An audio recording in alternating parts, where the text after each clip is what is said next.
No one teaches you how heavy silence can feel. Especially when you're doing your best. And no one notices. 3 weeks ago in the United States, I almost gave up, not on English but on myself. Then my child said something so simple, it changed how I see marriage, family, and effort forever. This is the story of the first time I said, "I am proud of you. Stay with me." A sentence I never said. Have you ever carried a sentence inside you for years and never said it out loud?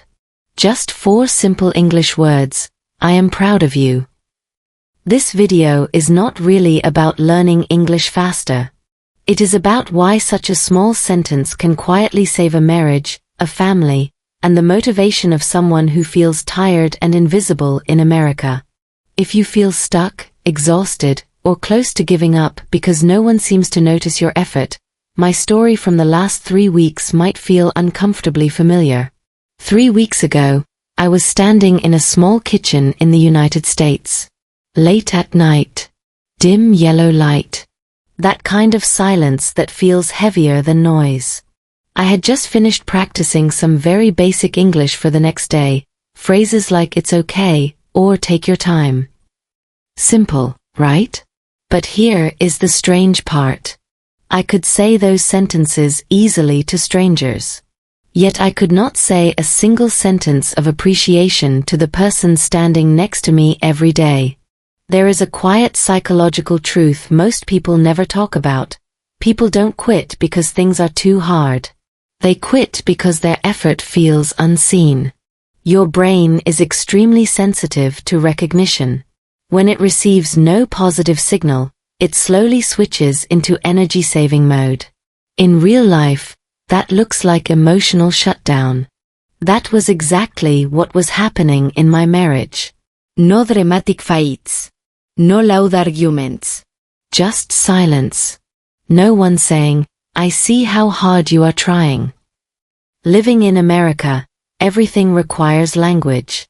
Phone calls. Grocery stores. Forms that look simple but drain your energy. I thought I was the one under pressure. But then I noticed something uncomfortable. Many efforts don't show up on paper. They don't get applause. They don't earn certificates. Things like staying patient, holding yourself together when you're tired, or continuing even when you're unsure you're on the right path. These are invisible achievements. No medals. No good job. During those 3 weeks, I started noticing something small. When I practiced slow English listening, I replayed sentences again and again. I spoke awkwardly. I made mistakes. And strangely, I was kind to myself. I told myself, "It's okay. You're learning." But with the person walking this journey with me, I stayed silent. Psychologists call this achievement blindness. You become so used to someone's presence that your brain stops registering their effort. Not because you are cruel, but because the brain prefers novelty and visible results. Quiet consistency doesn't excite it. And so, the most important efforts go unnoticed. That night in the kitchen, I realized something. "I am proud of you" is not a reward for big success. It is oxygen for long journeys. The scariest thing is not difficult English or life in a foreign country. The scariest thing is living side by side while no one feels seen. Basically, I didn't lack vocabulary. I lacked the courage to say the simplest truth. 3 weeks that changed me. 3 weeks sounds short. Your brain might even laugh at it. 21 days? That's nothing. But sometimes, short periods feel long when every day quietly stretches your limits. These 3 weeks in America did not come with big events or dramatic turning points. No celebrations. No disasters. Just daily life. And daily life is where most people slowly lose their motivation to learn English, to fix a marriage, or to keep believing in themselves. At the beginning of those weeks, my days looked very similar. Wake up. Prepare the day. Think about money, language, responsibility. Practice English slowly, very slowly. Listening to short sentences, repeating them, stopping, replaying. I understand. I don't know. Can you say that again? If you've ever learned a language as an adult, you know this feeling. Your mouth feels heavy. Your brain feels tired before noon. And part of you keeps asking, why am I doing this? Psychologically, this is the danger zone. Research shows that when progress feels slow and invisible, the brain labels the activity as low reward. That's when motivation drops. Not because you're weak, but because your brain is practical. It wants proof that effort matters. And in those 3 weeks, proof was hard to find. My English was still broken. My life still uncertain. My marriage still quiet. What made it harder was the emotional contrast. In public, everything looked fine. We functioned. We smiled when needed. But at home, the air felt thin. Conversations were short. Not angry, just empty. It's strange how a marriage can survive storms but feel fragile in calm silence. No one was shouting. But no one was saying, "You're doing well." And silence, over time, teaches your brain that effort is pointless. During those weeks, I noticed how often we underestimate transitions. Moving to another country is not just a logistical change. It's a psychological one. Your identity shrinks before it grows again. Suddenly, simple tasks require help. You feel less competent, less confident. And when both partners are experiencing this at the same time, emotional resources run low. No one has extra energy to encourage the other. That's when small things start to matter more than big plans. A tone of voice. A pause. A sentence not said. I remember one morning practicing English listening while making coffee. A calm voice in my headphones said, "You're doing better than you think." It was just a practice sentence. But my body reacted before my logic did. Shoulders relaxed. Breath slowed. And that's when it hit me. My nervous system was starving for reassurance. Science explains this simply. Positive verbal feedback activates the brain's reward system, releasing dopamine and reducing stress hormones. It's not motivational talk. It's biology. Words shape emotional safety. And emotional safety shapes persistence. Without it, people don't quit loudly. They quit quietly. They stop trying just a little each day. Those 3 weeks didn't change my life because something big happened. They changed me because nothing happened, and I finally noticed the cost of that nothing. No praise. No acknowledgement. No, I'm proud of you. Just survival mode. And here's the uncomfortable truth. I wasn't just a victim of silence. I was contributing to it. I was waiting for a right moment that never comes. In reality, growth doesn't need perfect timing. It needs presence. 3 weeks taught me this. Unseen effort doesn't disappear. It accumulates, either as strength or as quiet resentment. And once you see that, you can't unsee it. Marriage without applause. Most marriages don't fall apart because of betrayal or dramatic conflict. They slowly weaken because no one is clapping anymore. Not real clapping, emotional applause. The kind that tells your nervous system, you matter here. In those 3 weeks in America, our marriage was still standing, still functioning, but it felt like a long performance in an empty theater. From the outside, we were doing fine. Bills paid. Schedules managed. Responsibilities shared. But emotionally, we were running on minimum power mode. Conversations were transactional. Did you finish that? We need to go. Later. Short sentences. efficient, cold. If you're honest with yourself, you've probably lived in this mode before. It's not painful enough to fix, but it's heavy enough to drain you. There's a psychological concept called emotional neglect by omission. Nothing bad happens, but nothing good does either. No encouragement. No recognition. Over time, the brain interprets this as rejection. Not consciously, but biologically. Your stress hormones rise. Your sense of safety drops. And slowly, you stop sharing parts of yourself because they feel unnecessary. In our case, language made everything worse. English was everywhere, but comfort wasn't. Each of us was dealing with our own invisible stress, accents, misunderstandings, fear of looking stupid. And when stress piles up, appreciation is usually the first thing to disappear. Not because we don't care, but because we're tired. Tired people don't give praise. They conserve energy. I remember thinking, we don't need compliments. We're adults. That belief sounds strong, but it's false. Neuroscience doesn't care about pride. Adults need validation just as much as children. Sometimes more, because adults hide their fear better. Without validation, the brain goes into protection mode. You become less curious, less patient, less generous. That's what happened to us. We stopped asking how the other person was really doing. We stopped noticing effort. Not because effort disappeared, but because our attention narrowed. Survival thinking does that.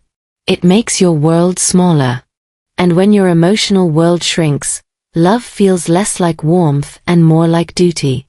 One evening, after another quiet dinner, I caught myself practicing English again. Slow listening.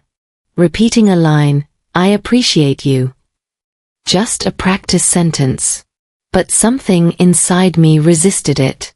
My body tensed. That resistance was information. It meant saying those words felt risky, vulnerable, exposing. That's another hidden truth. Praise feels dangerous when you're emotionally distant. Because once you acknowledge effort, you admit connection. And connection means responsibility. It means you can no longer pretend you don't see the other person. Research in relationship psychology shows that consistent appreciation is one of the strongest predictors of long-term marital satisfaction. Not grand gestures. Not expensive trips. Simple verbal recognition, repeated over time. Small signals that say, your effort registers in my world. In those 3 weeks, our marriage wasn't lacking love. It was lacking feedback. Like trying to learn a language without ever knowing if you're saying it right. Eventually, you stop speaking. That's what happens in a marriage without applause. People don't explode. They fade. And fading is harder to notice, until one day, you realize how quiet everything has become. The unseen struggles. Some struggles are loud. They announce themselves with complaints, tears, or anger. Others are completely silent. They hide inside routines, inside responsibility, inside people who seem strong. In those 3 weeks in America, I finally noticed how much effort can exist without making any noise at all. Every day looked ordinary. Wake up early. Prepare things. Adjust plans when something didn't work. Figure out English phrases for practical problems. Smile when necessary. Move on. From the outside, nothing was wrong. But psychology tells us that the most exhausting work is emotional labor, the effort of managing fear, uncertainty, and self-doubt without letting it leak out. Unseen struggles are dangerous because they don't trigger help. The brain responds to visible problems. If someone cries, we react. If someone complains, we listen. But when someone stays quiet and capable, our brain assumes they're fine. This is a cognitive shortcut called the competence bias. We believe strong-looking people need less support. And that belief quietly damages relationships. In our family, this bias was everywhere. Each of us assumed the other was handling it. After all, tasks were getting done. Life was moving forward. But inside, effort was stacking up like unpaid emotional debt. No one was asking for recognition. And no one was offering it. I remember a moment at a grocery store. Simple task. Bright lights. Too many choices. English everywhere. A small misunderstanding at the checkout turned into a heavy silence on the drive home. Not anger. Just withdrawal. That's how unseen stress shows itself, through emotional retreat. Science explains why. When stress is chronic and unacknowledged, the nervous system stays in a mild fight-or-flight state. You become less expressive, more guarded. Compliments feel unnecessary. Conversations feel like work. And slowly, appreciation disappears. Not because it isn't deserved, but because no one has the emotional space to give it. That's when I realized something uncomfortable. I had been measuring contribution by outcomes, not effort. Did the task get done? Yes. So I moved on. But effort isn't the same as results. Especially in a new country, in a new language, in a fragile emotional state. Two people can produce the same outcome, but one pays a much higher internal cost. There's a reason therapists say, validate the effort, not just the result. Effort is where exhaustion lives. Effort is where doubt hides. And effort is what people need recognized in order to keep going. In those weeks, English learning actually taught me this lesson. When I practiced listening, I didn't get immediate results. Improvement was invisible. But when I told myself, you tried today, my motivation survived. That same principle applies to relationships, but we forget it. The unseen struggles weren't destroying our marriage. They were slowly draining it. Like a phone losing battery while you're not looking at the screen. It works, until it doesn't. Once you see unseen effort, you start to understand that pride doesn't belong only to success. It belongs to endurance. And endurance, when ignored, eventually runs out. English in daily life. Most people imagine learning English as sitting at a desk, staring at a screen, forcing your brain to cooperate. That wasn't my reality during those 3 weeks. English showed up quietly, woven into daily life, often when I was already tired. And strangely, that's where the real learning happened, both with language and with relationships. English lived in small moments. A sign at the bus stop. A short conversation at a store. A voice on a phone asking a question a little too fast. These moments were not dramatic, but they demanded attention. And attention costs energy. When you're already under emotional pressure, even simple sentences feel heavy. I practiced English the same way every day, slow listening, short phrases, repetition. Can you help me? I'm not sure. That's okay. I spoke them softly, sometimes under my breath. My pronunciation wasn't good. My confidence was worse. But I kept going because I wasn't aiming for fluency. I was aiming for function. Survival English. Real English. What surprised me was how my brain reacted differently depending on how I treated myself. When I judged myself, you should be better by now, my mind shut down. When I spoke kindly, it's fine, you're learning, my brain stayed open. Neuroscience confirms this. Self-criticism activates the threat system, while self-compassion activates the learning system. The brain literally learns better when it feels safe. Here's the uncomfortable parallel. I was giving myself more emotional safety than I was giving my partner. I allowed myself to be slow, to make mistakes, to try again tomorrow. But with the person closest to me, I expected resilience without reassurance, effort without acknowledgement. English learning exposed that imbalance. Language learning is vulnerable by nature. You sound wrong before you sound right. And without encouragement, people stop speaking. That's true in English. It's also true in marriage. I noticed something else. The words I practiced most were gentle ones. Take your time. No problem. I understand. These phrases lowered tension in conversations with strangers. But at home, tension remained high, not because of conflict, but because we weren't offering each other the same verbal softness. There's a reason therapists recommend soft startups in communication. The tone and wording you choose shape emotional outcomes more than content. Language regulates nervous systems. And when language disappears, or becomes purely functional, connection weakens. One evening, while repeating a listening exercise, I paused.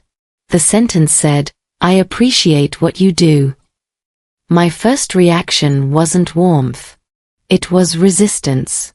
That resistance was information. It meant appreciation felt unfamiliar, unsafe. Like stepping into emotional territory I hadn't practiced enough. English wasn't just teaching me words. It was revealing patterns. Where I was patient. Where I was silent. Where I avoided vulnerability. In daily life, English asked me to slow down. To listen carefully. To respond intentionally. And that rhythm, slow, gentle, imperfect, is exactly what our relationship was missing. Sometimes, learning a new language doesn't add something to your life. It shows you what's already broken. And once you hear that, you can't pretend you didn't. A quiet observation. Not all lessons arrive as advice. Some arrive as observation, silent, persistent, impossible to ignore once you notice them. During those 3 weeks, the most important realization didn't come from a conversation. It came from watching. Quietly. There's a strange thing about stress. It narrows your attention. You focus on tasks, problems, solutions. You stop noticing the emotional climate around you. That's where I was. Focused on surviving, improving my English, keeping things together. And in that tunnel vision, I missed something small but powerful. I noticed how often we moved through the day without really seeing each other. Not avoiding, just passing. Like co-workers on different shifts. Efficient. Polite. Distant. No hostility. No warmth either. This is what psychologists call parallel living. It looks stable, but emotionally it's hollow. What triggered my awareness wasn't a fight. It was a moment of stillness. One morning, while practicing English listening, I paused the audio and looked around the room. Everything was quiet. Too quiet. That silence felt familiar and heavy. It wasn't peaceful silence. It was unspoken silence. The kind filled with unsent sentences. Our brains are pattern-detecting machines. When something feels off, it's often because your nervous system has noticed a mismatch before your mind does. That morning, my body recognized the emotional distance long before I could explain it. I realized we had stopped reflecting effort back to each other. In psychology, this is called mirroring. When someone shares effort or emotion, and it's reflected back, the brain feels seen. When it's not, the brain slowly disengages. Not dramatically. Just quietly. That's when it hit me. We weren't lacking love. We were lacking acknowledgement. Love without acknowledgement feels invisible. And invisibility is exhausting. I thought about how I respond when learning English. When a sentence finally sounds right, even slightly, I smile. I reward myself. That micro-affirmation keeps me going. Without it, I would stop. So why did I expect someone else to keep going without any signal that their effort mattered? This observation didn't accuse anyone. It didn't assign blame. It simply showed me a pattern. And patterns are powerful, because once you see them, you can change them. Quiet observation is uncomfortable because it removes excuses. You can no longer say, "I didn't know." You know. And knowing creates responsibility. In that silence, I realized something simple and painful. Pride doesn't always need a stage. Sometimes, it just needs a sentence. And I had been withholding it. When silence teaches. Silence has a strange way of becoming a teacher when you stop running from it. Not the calm, chosen silence you enjoy with music or a book, but the heavy silence that follows you from room to room. The kind that sits between two people who care about each other, yet don't know how to reach each other anymore. During those 3 weeks in America, silence stopped being background noise. It became a lesson I could no longer ignore. At first, I blamed everything else. The move. The money pressure. The language barrier. That explanation felt reasonable, even comforting. When life is hard, it's easy to believe emotions will fix themselves later. But silence doesn't care about your explanations. It doesn't argue back. It just stays. And the longer it stays, the more it demands attention. I started noticing patterns. We spoke about logistics, not feelings. About plans, not effort. About what needed to be done, not how hard it was to do it. This kind of communication looks mature on the surface. But psychologically, it creates emotional distance. Researchers call this emotional minimization. When people downplay feelings to keep functioning, it works short-term. Long-term, it drains connection. Here's the part that was hardest to admit. I was using silence as protection. If I didn't say anything, I couldn't say the wrong thing. If I didn't express pride, I couldn't risk sounding weak, dramatic, or misunderstood.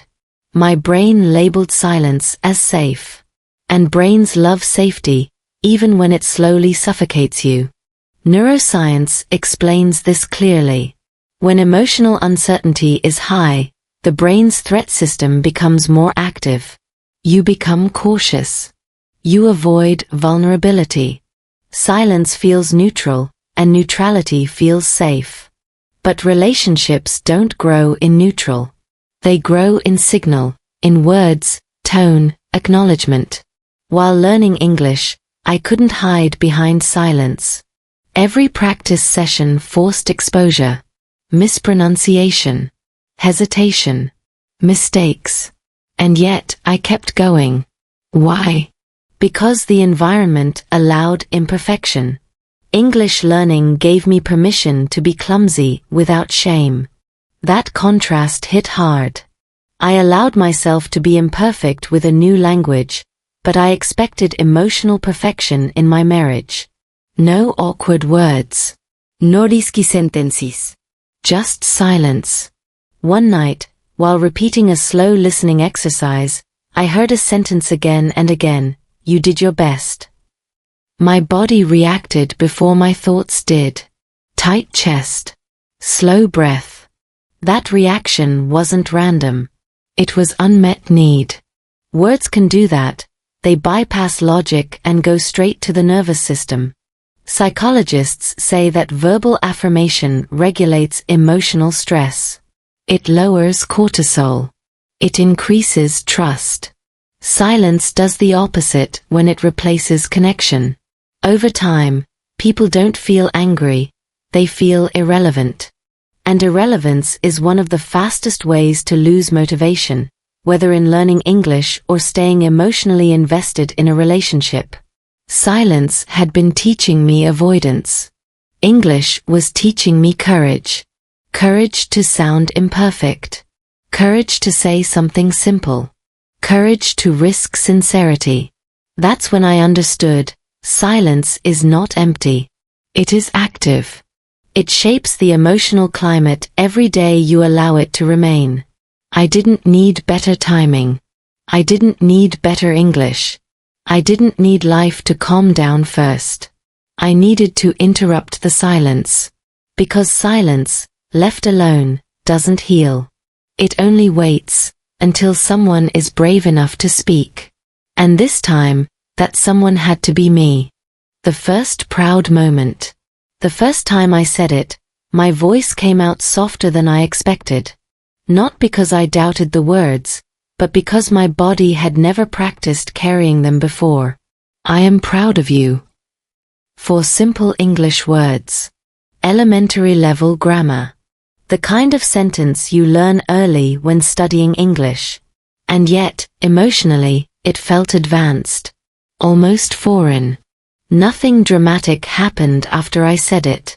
No tears. No long speech. No movie-style reaction. And that was the most important part. The sentence didn't create a wave, it changed the temperature of the room. The air felt lighter. Safer. Like something tight had finally loosened. Neuroscience explains this better than poetry ever could. When a person hears genuine appreciation, the brain receives a signal of social safety. The amygdala, the part responsible for threat detection, reduces its activity. Muscles relax. Breathing slows. That small pause I noticed wasn't awkwardness. It was relief. What came next was subtle but unforgettable. Eye contact lasted a little longer. Posture softened. A quiet nod. These micro-responses are more honest than words. They tell you the message reached the nervous system, not just the ears. I realized then how rare this sentence had been in our daily life. Not because pride was absent, but because expression was. We often assume people know we're proud of them. Psychology is clear on this. The brain doesn't respond to assumed messages. It responds to received ones. Unspoken pride has no physiological effect. This is why unseen achievements hurt so deeply when they go unrecognized. Endurance without acknowledgement feels like running on empty. And most adult effort, especially in family life, is endurance. Showing up tired. Adjusting silently. Carrying stress without complaint. In language learning, teachers know this well. Students don't quit when lessons are hard. They quit when effort goes unnoticed. A simple good job can keep a learner going longer than a perfect curriculum. Relationships work the same way. That sentence also changed me. Saying, I am proud of you forced me to slow down and feel. To recognize effort instead of outcomes. To step out of emotional autopilot. In that moment, I wasn't managing life. I was present in it. I noticed something else too. My English didn't matter. The pronunciation wasn't perfect. The accent was still there. But the message landed anyway.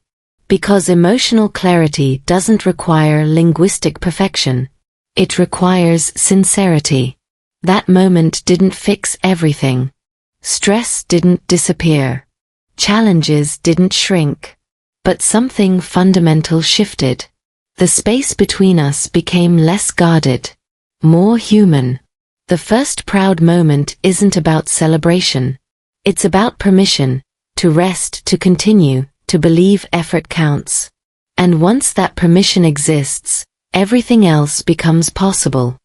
Why praise rewires us? Praise doesn't just make people feel good. It literally changes how the brain processes effort, stress, and motivation.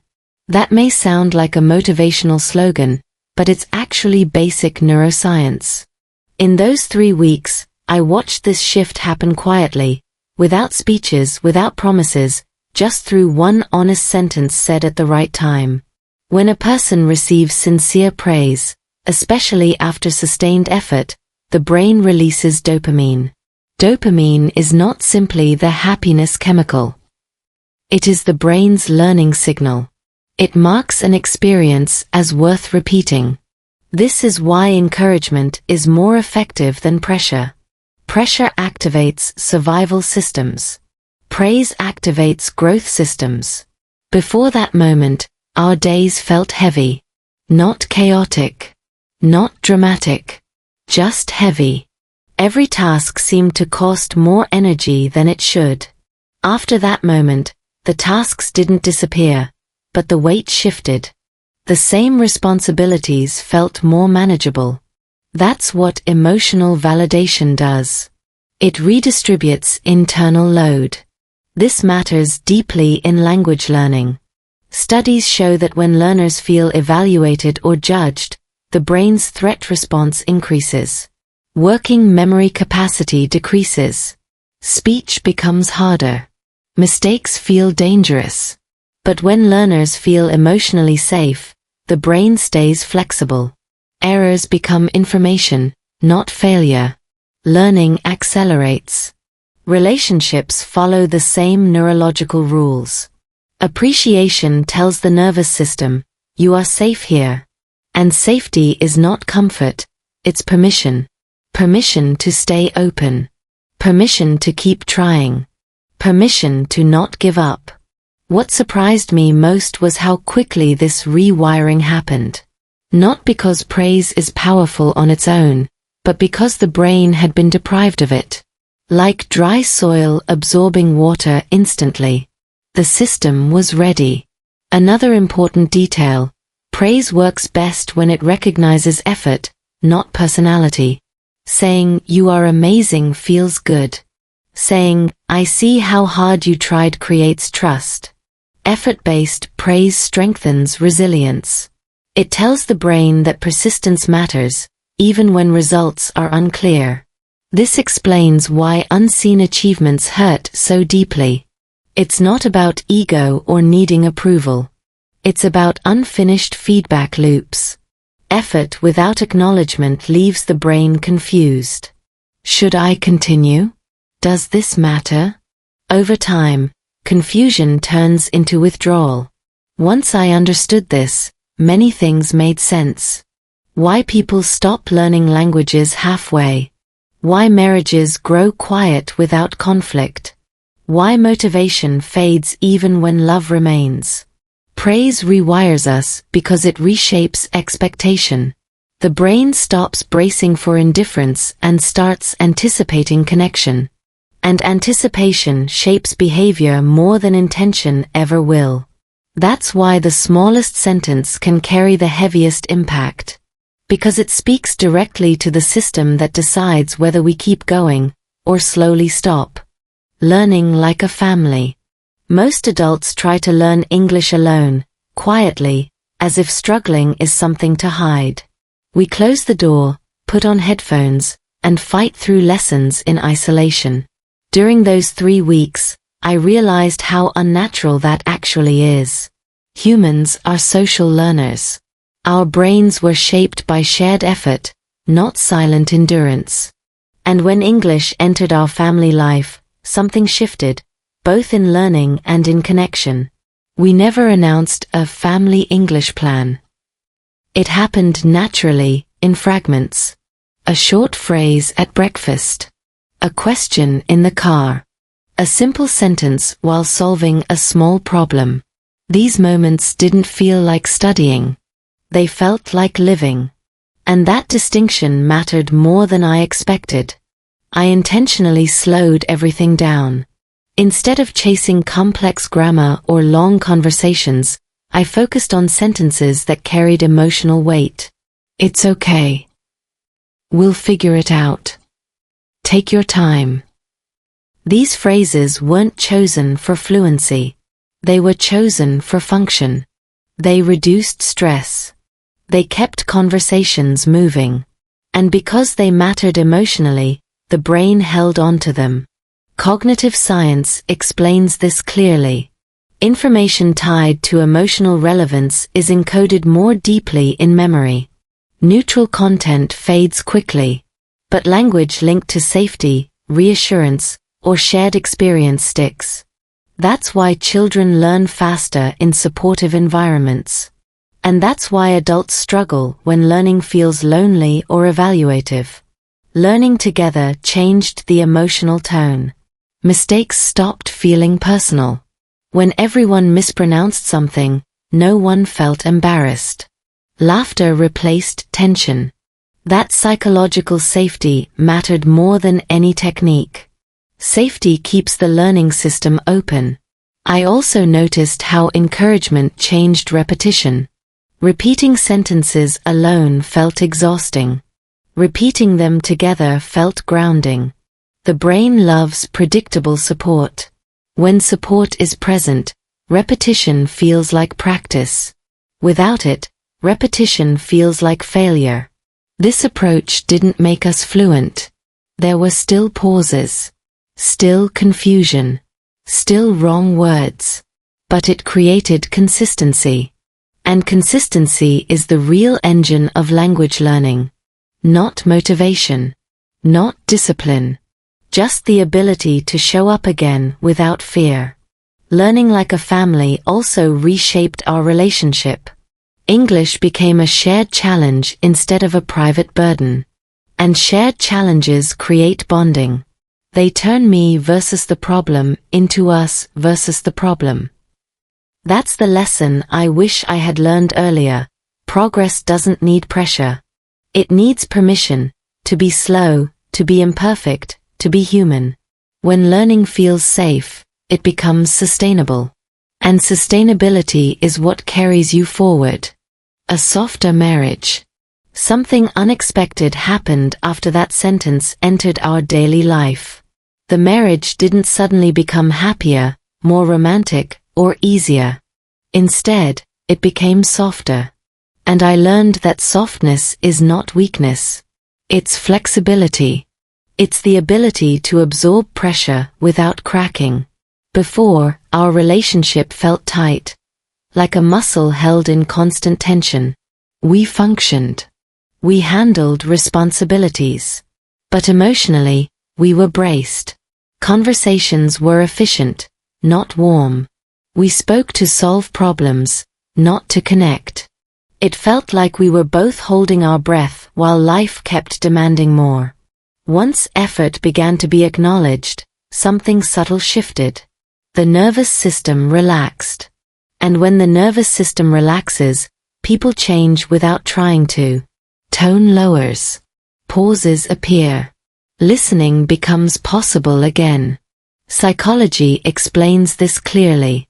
When people feel emotionally recognized, their defensive systems deactivate. They don't need to justify their actions or protect their effort. That frees cognitive and emotional energy. And when energy returns, patience follows. I started noticing micro-changes.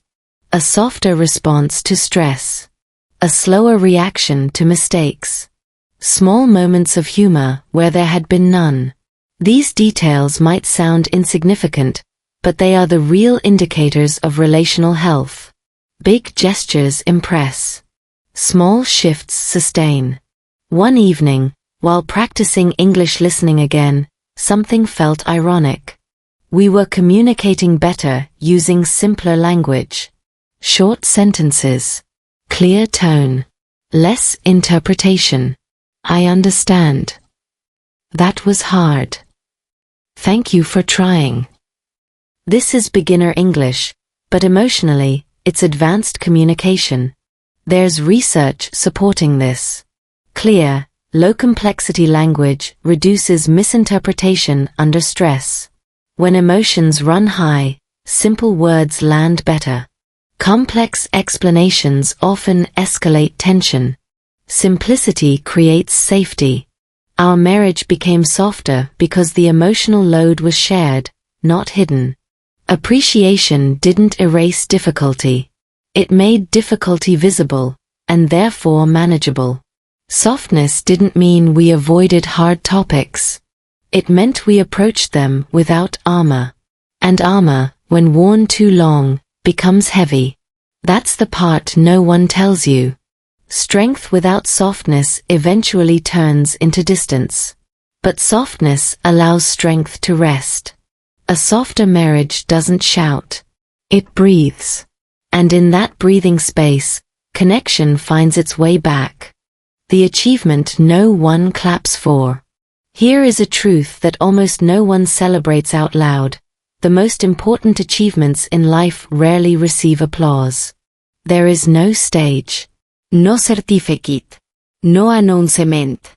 No one tells you, this moment matters. And yet, these quiet achievements are the ones that decide whether a person keeps going, or slowly shuts down inside. In those 3 weeks in America, the biggest achievement in my life wasn't improving my English level. It wasn't adapting to a new country. It wasn't managing daily responsibilities. It was learning to see effort where I used to see normal. That shift is invisible. No one congratulates you for becoming more emotionally aware. No one praises you for changing your tone. No one rewards you for finally saying a sentence you avoided for years. But psychologically, this kind of change is enormous. Because it rewires how you relate to effort, your own and other people's. There's a concept in psychology called invisible progress. This is progress that doesn't show up as results, but as regulation. Better emotional control. Slower reactions. More patience under stress. Greater tolerance for uncertainty. These changes don't feel exciting. They feel subtle. And because they don't feel dramatic, the brain often ignores them. But invisible progress is what keeps marriages alive when romance fades. It's what keeps language learners practicing long after motivation disappears. It's what keeps parents steady when children test limits. Without invisible progress, people don't usually fail loudly. They fade quietly. Think about it. How many people quit English not because it's impossible, but because they feel stupid trying? How many relationships drift apart not because love is gone, but because effort is never acknowledged? How many people stop believing in themselves simply because no one ever said, I see how hard this is for you? That's why this question matters more than it seems. What unseen achievement deserves pride? Maybe it's the fact that you didn't quit when no one noticed. Maybe it's that you stayed gentle while learning something that made you feel small. Maybe it's that you kept showing up, even when encouragement was missing. In language learning, consistency is an unseen achievement. In relationships, patience is an unseen achievement. In life, endurance is an unseen achievement. And here is the part most people miss. Unseen achievements don't survive without recognition. If no one else offers it, the brain still needs it, from somewhere. That's why self-recognition matters. Not arrogance. Not ego. Just acknowledgement. English taught me this in the most unexpected way. Language is not only a tool for communication. It's a tool for visibility. Words make effort real. Words turn invisible work into something the brain can hold on to. Without words, effort evaporates. With words, effort becomes fuel. So if you are watching this while feeling tired, discouraged, or quietly proud of yourself but unsure if it counts, let me slow this down and say it clearly, in simple English. I am proud of you. Not for what you finished. Not for what others can see. But for what you continued when no one was clapping. That unseen achievement matters more than you think. Before you leave this video, I want you to pause for a moment. Don't scroll. Don't multitask. Just pause. Think about one small thing you did recently. No one praised you for it. No one mentioned it. Maybe you even told yourself it didn't matter. But if you hadn't done it, something important might have fallen apart. 3 weeks in America taught me this. We don't break because of big failures. We break because no one says, I see how hard you're trying. And sometimes, the first person who needs to say that is you. If you're learning English and feel too slow. If you're in a relationship and feel invisible. If you're doing your best but no one seems to notice. Then the next video is for you. I'll continue this story. I'll share how one simple sentence changed the way a child saw their parents. And why after that moment, I could never learn English the old way again. Subscribe to this channel now. Not for the algorithm, but because you might need the next message right when you're about to give up. And if this video touched you, even a little, leave a comment below and write, "This is my unseen achievement." I will read every single one, because some efforts deserve to be seen. That's all for today. I'll be making more videos like this in the future. Please subscribe to watch them.